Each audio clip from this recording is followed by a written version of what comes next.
Thank you, and thank you for allowing me to speak. I've heard some wonderful testimony here today, and some of the things that I plan to say may be a bit repetitious, and I apologize for that. I'll try to skip through those parts. But I don't have a nice glitzy PowerPoint for you, because I want you to hear my story. As a teacher-educator, I teach primarily reading classes. A major assignment in many of those classes requires that my students create lesson plans and/or units on various topics. And they're required to provide a state standard for every learning objective in those plans. I had taught in Texas for a number of years and was familiar with teaching with standards. So once I began teaching at the university, I quickly adapted to the Oklahoma past and felt comfortable instructing my students how to use them in their planning. Then suddenly, in 2010, we were told that by the State Department of Education that PASS was going away and would be replaced by Common Core state standards. Falling immediately into compliance mode, I began studying the Common Core standards to see how they were different from PASS, what I might need to do differently to prepare my pre-service teachers. I was assured by the promotional materials for Common Core standards that these standards reflected higher expectations of students and teachers, that they were intended to require deeper thinking and closer reading, that there would be a strong emphasis on writing and the reading of more informational texts. That sounded good to me, since those were things that I had already been emphasizing with my pre-service teachers and that had been staples in our elementary education program for many years. In fact, a principal in a school where I had done some professional development attended a state workshop on Common Core in 2011. She later told me that she remarked to a colleague after the workshop, "That sounds just like the things Dr. McClanahan has been teaching us." But as I worked with the Common Core standards, it seemed to me that there was really not a great deal of difference between the PASS we've been using and what Common Core required, at least at the upper elementary and middle school levels. Keep in mind, I was focused on the English language arts standards, since this is the area that I work in. But I began to wonder, why would our state change their standards so abruptly when there seems to be so little difference between the old and the new? Surely these standards have been developed over a lengthy time frame by knowledgeable cadre educators at the state level. And I was just unaware because I was new. Boy, was that wrong. More on that later. I did notice that the standard said very little about technology. And I found that Jason Older, writing in Educational Leadership, agreed with me. The use of technology in the teaching of literacy is one of my areas of study. So I thought it odd that the standards regarding technology seemed so weak, given the fact that technology permeates almost everything we do in the 21st century. As early as 2000, the International Society for Technology and Education had developed a rich family of standards to guide the work of students, teachers, administrators, coaches, and computer science teachers in integrating technology into learning. Yet the Common Core standards seem to draw on none of that. Then I began receiving catalogs and brochures from scores of publishers touting their new materials, which were, quote, Common Core aligned, unquote. I began to hear that implementing Common Core would take extensive professional development. I wondered if other teacher education institutions are doing the same kind of work we were doing, why was there this great need to retrain teachers in good teaching practice? What was so different about Common Core that it required such major professional development effort? Frankly, I couldn't see it. Unless, of course, teachers were not using the skills we were teaching them. Perhaps that was it. I was still in compliance mode. I began noting articles in professional journals that suggested not everyone was happy with Common Core. A group of math experts were first to come to my attention as complaining about the math standards. Since math is not my thing, I made a mental note and kept watching and reading. I read about exemplar texts in Appendix B that's been mentioned earlier that were intended to be a list of mandatory texts. But Elfrida Hebert convinced me this was a misinterpretation. Yet in the same volume, Phoenix Boyd complained that the exemplar text lacked appropriate diversity. McLaughlin and Overturf explained that Common Core required the reading of complex texts that most state standards did not specifically require. But who gets to determine whether a given text qualifies as complex? I began to read about the angst of many English language arts teachers who were forced to adjust their literature assignments to 50% nonfiction in elementary, up to 70% nonfiction in reading in high school. Although I firmly believe in a balance of fiction to nonfiction, I found these percentages on the high side. Yes, I read the explanation that after students leave school, most of their reading is nonfiction. All the more reason, I thought, to give them a strong foundation in fiction reading. In fact, last month, the New York Times reported on a study published in the journal Science that found that students who read literary fiction are better at social skills than those who don't. These, by the way, are the very skills that critics of our schools often say students will need in the new global society. Then I read that implementing Common Core correctly would require that students no longer write about anything of personal interest. They should only write about factual topics. This I determined to be a distortion, but how many teachers might be operating under it, I wondered. There seemed to be much disagreement as to how to appropriately interpret and implement Common Core. Finally, last spring, I read an article that started me searching out answers to my questions in earnest. The article was written by Tom Lovelace, a senior fellow at the Brookings Institute. In this article, Lovelace quoted the Common Core website, which states that the standards are not a curriculum. Local teachers, principals, superintendents, and others will decide how the standards are to be met.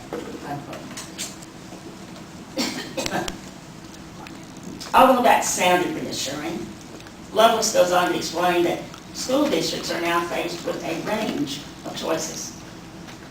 He used as examples two highly touted and well-known curricula, which both claim to be Common Core aligned. Core knowledge, the first one, holds that curriculum should be content-centered, whereas Partnership for 21st Century Learning Skills focuses on, quote, critical thinking, communication, collaboration, and creativity. Do you see the dichotomy?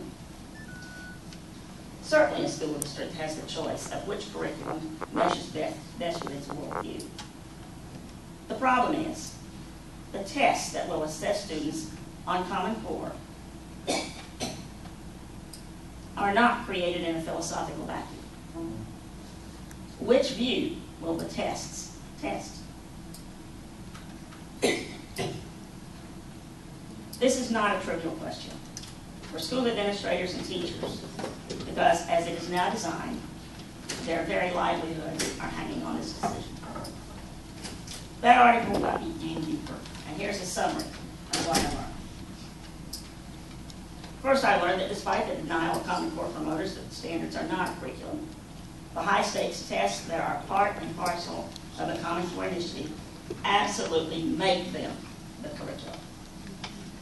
Standards should be a guide or a set of goals for learning, but when the learning is assessed with instruments upon which decisions are made which can dramatically impact lives, the standards have to be the curriculum.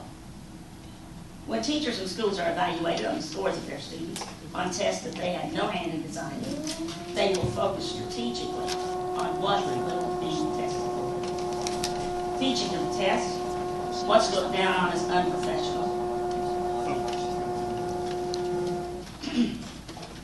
is already the modus operandi in most schools.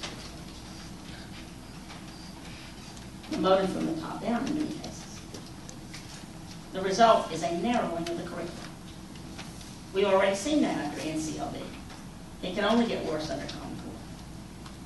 One solution to that, of course, is to test everything. I read last month that the Oklahoma State Department of Education has released an RFP requesting bids on assessments for speaking and listening. seriously?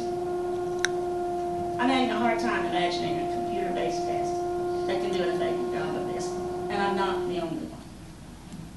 Second, I learned that despite protests from Common Core supporters, the connection of high-stakes tests with Common Core will undoubtedly lead to a one-size-fits-all curriculum. Teachers are taught how to differentiate learning to meet the needs of all students in our university classrooms.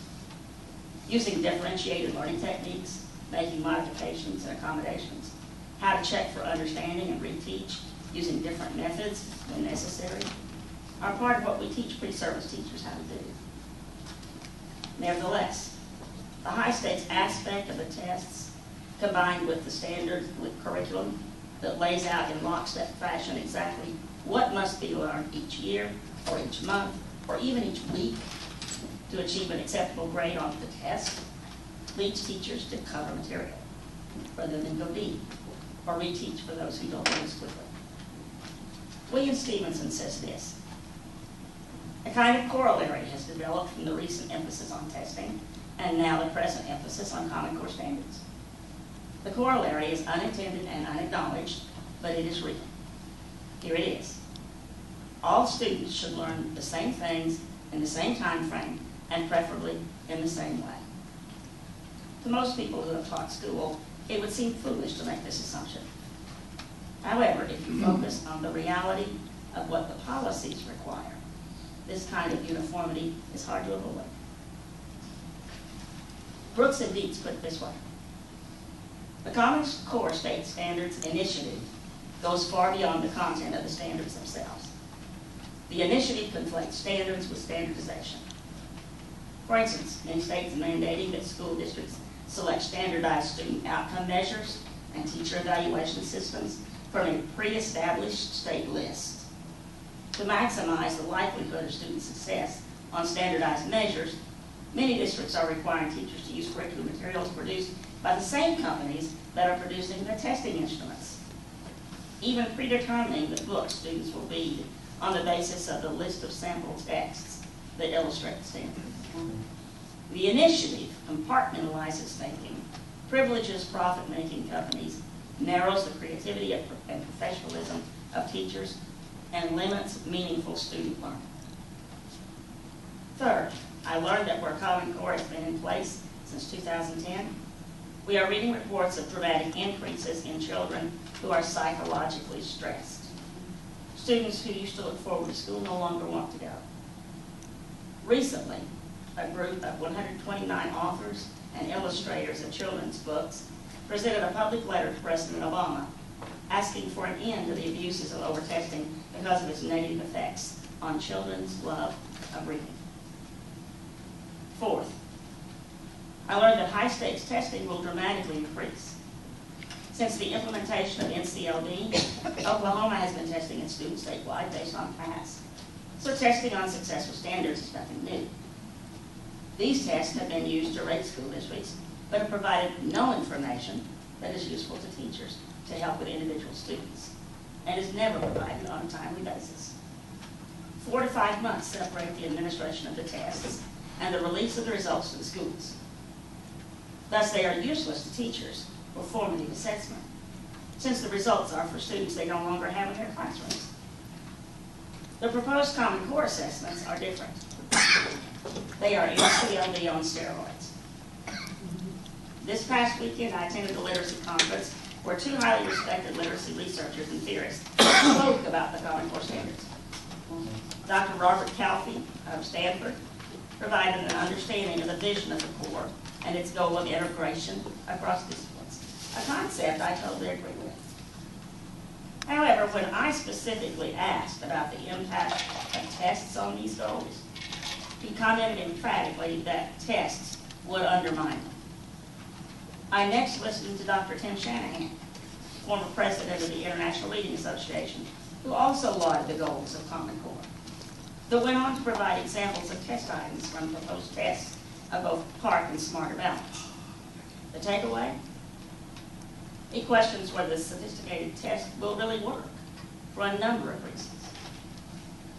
Although these presentations help me better understand how Common Core differs from PASS, and why extensive professional development would be required, they both supported my concerns relative to the disastrous effects of the proposed testing.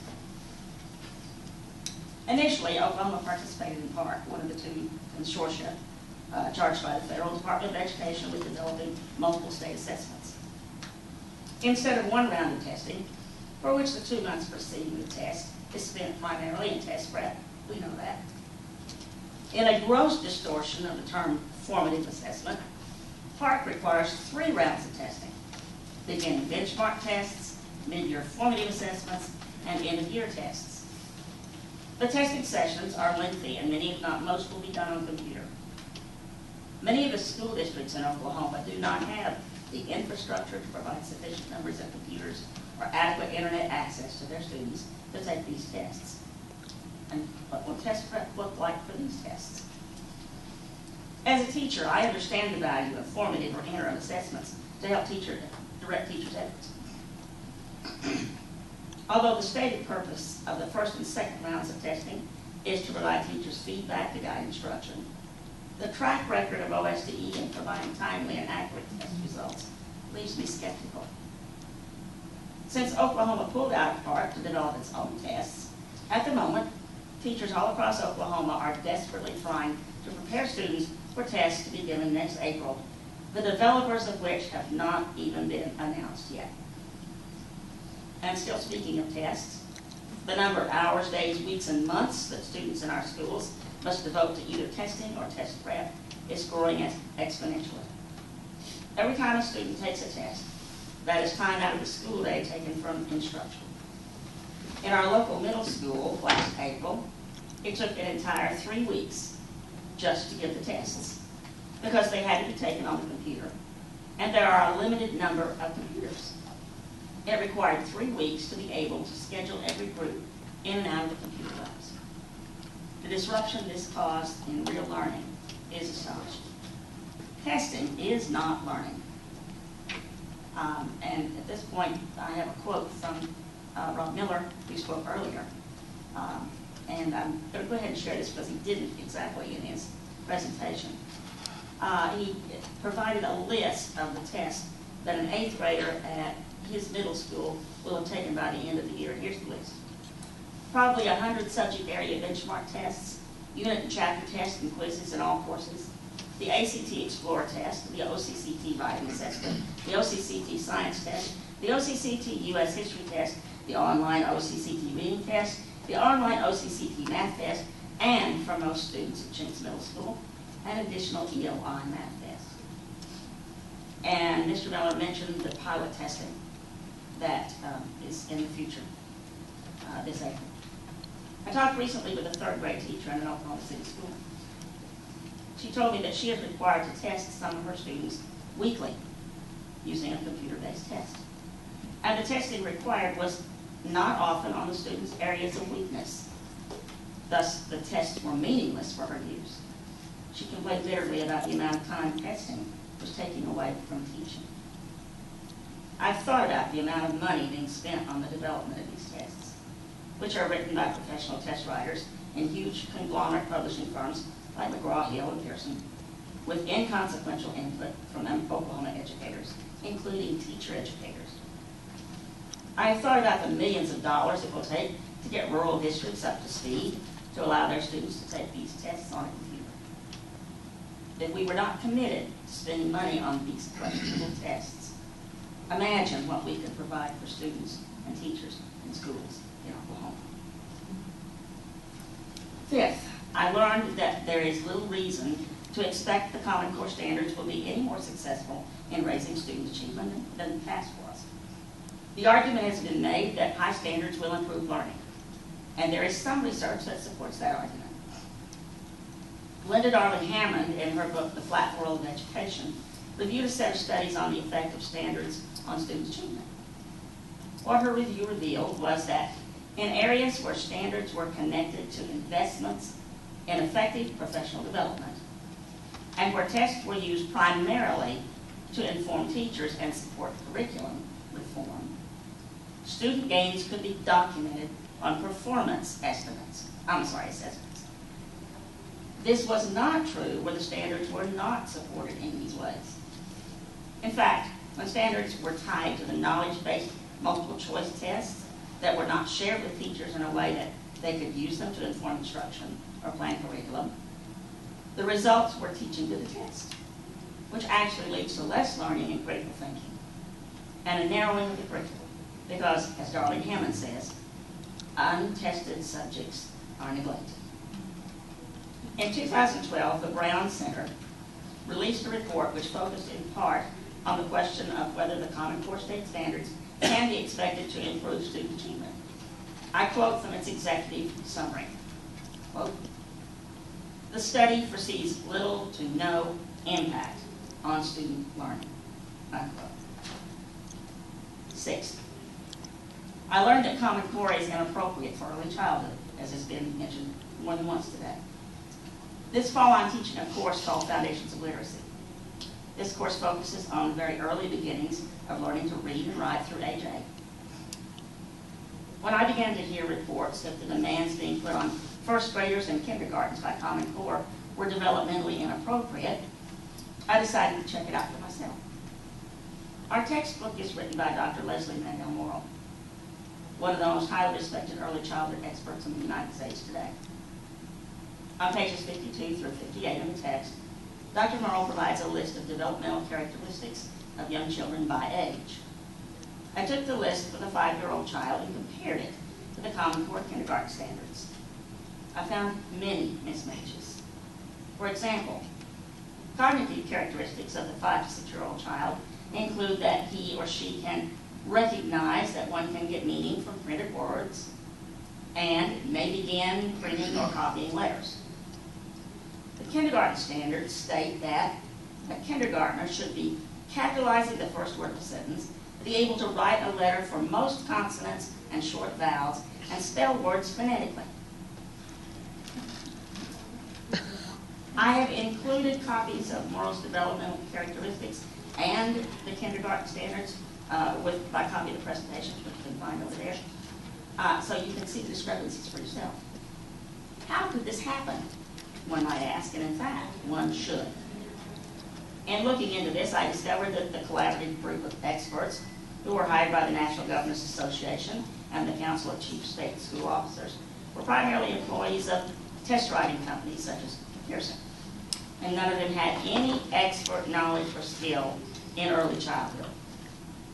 In fact, I also learned that rather than beginning at the youngest schooling age to begin building the standards, the group decided to begin at the top, as confirmed by Conley and Gaston. Supposedly, they began by asking, what does a high school graduate need to know to enter college or maybe a career? Personally, I see a big problem there. The only national tests we currently have that give us any idea as to what graduating seniors may know are the SAT and the ACT. One might start there except for one big problem.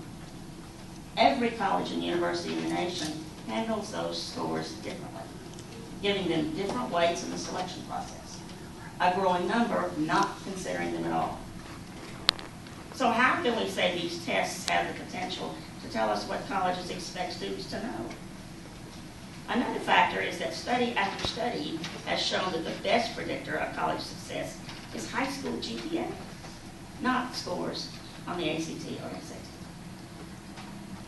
The developers of the standards have been less than forthcoming in describing the process that was used in their development, as alluded to earlier. So in fact, I have no idea whether they used the ACT and or the SAT. But if they didn't, what other basis could they have used? Is it possible that they just created out of whole cloth what they thought a freshman starting college should have? Whatever they started from, they proceeded to work their way down.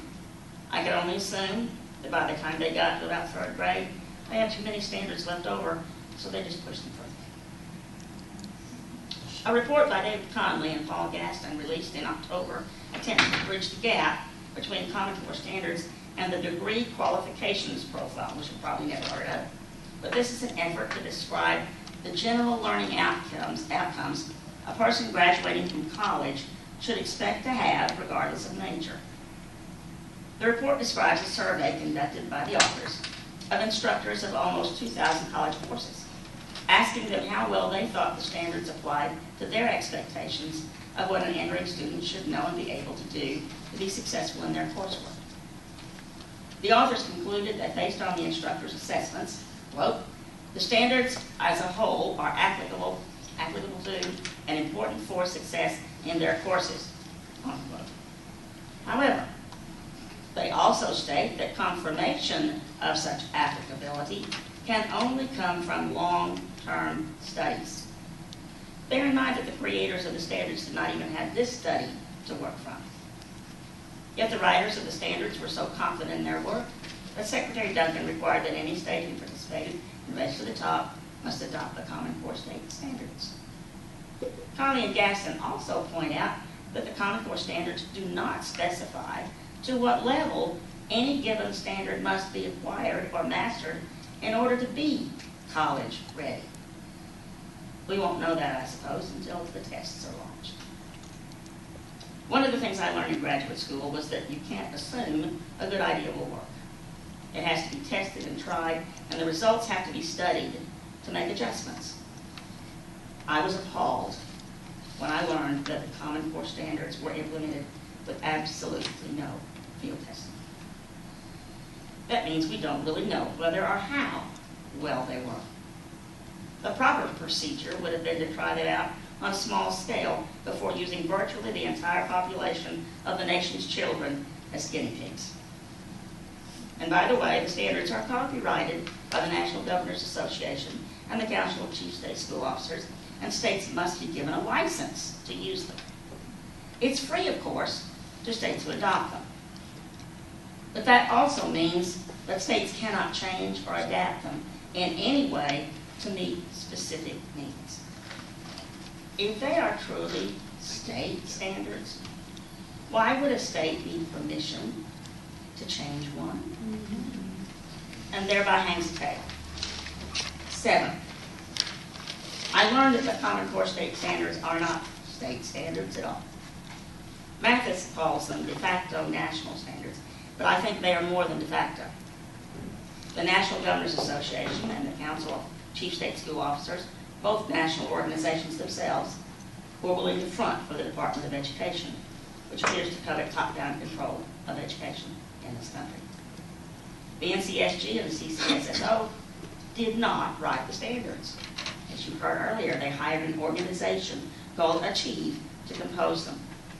The writers who worked for Achieve were primarily representatives of publishing and testing companies, including the College Board and ACT. Certain education figures, mostly college professors, and only one practicing teacher, as we learned earlier, were invited to review the standards, but not write them. I'm not aware of anyone from Oklahoma who participated in that process. How can these be our state standards? Oklahoma was required to adopt standards at the demand of the Department of Education in order to have a chance at competing in the Race to the Top. Much has already been written on the questionable methods used to make this effort appear to be a state effort, when it was really a spring for federal involvement in the development and promotion of the standards. Section 103 of Public Law 9688, which established the Department of Education as a cabinet-level position, expressly prohibits the DOE from, quote, increasing the authority of the federal government over education or diminishing the responsibility for education, which is reserved to the states and the local school systems and other instrumentalities of the state, unquote. There is a clear and reasonable argument to be made that the Common Core initiative is illegal. The 8th point I learned concerned SAT and ACT rankings for Oklahoma students. Oklahoma has long ranked near the bottom of states in terms of money the state provides for education. A report issued last month indicated that Oklahoma has actually cut more funding to education since 2008 than any other state. Yet despite that, a review of the scores in recent years shows that Oklahoma students score in the middle of the pack nationally on the ACT. Few students in Oklahoma take the SAT, but those who do score exceptionally well. If you accept the premise that these tests indicate college readiness, it seems to me this is clear evidence that Oklahoma teachers, by and large, are doing a fine job to prepare students for college without Common Core. And ninth, and last, speaking of teachers, several studies relating to the process of evaluating teachers based on their students' test scores have recently been released. This process of teacher evaluation is demanded by the Department of Education as part and parcel of Race to the Top, which I call the Trojan horse, by which states were lured into accepting Common Core. The theory is that if a teacher is a good teacher, his or her students will always show gains in achievement on the required tests. All teachers know instinctively that this is wrong. Students are not widgets, and teachers are not factory workers. There is no quality control that provides a standard product coming to them on the school assembly line. Students vary from year to year in terms of their abilities, so it is impossible for teachers to show the same consistent progress all the time. These studies document clearly that teachers cannot be fairly evaluated using students' test scores. One researcher called the teacher evaluation systems junk science. Yet with Common Core, we are married to that flawed concept, which has already led to highly questionable firing of teachers and administrators in many parts of our country. As Diane Radich notes, the other countries whose students many claim outscore ours on international tests, quote, did not get there by deselecting teachers whose students got low scores. Nations such as Finland, Canada, Japan, and South Korea spend time and resources improving the skills of their teachers, not selectively firing them in relation to student test scores. Unquote. Given these 9 facts I've learned in my research, I'm deeply concerned about the impact of the Common Core initiative on Oklahoma students, teachers, and parents. Of course, as long as Common Core is in place, I will guide my student teachers in learning how to use the standards as guides. But I will also tell them that as professionals, they have a right and an obligation to advocate for their students, even if that means they must challenge the status quo. We as teachers and teacher educators can no longer in good conscience accept what we know not to be in the best interest of our students. Based on what I've learned, I am ethically bound to oppose Common Core. It's not good for students, teachers, parents, or schools. It's not good for all.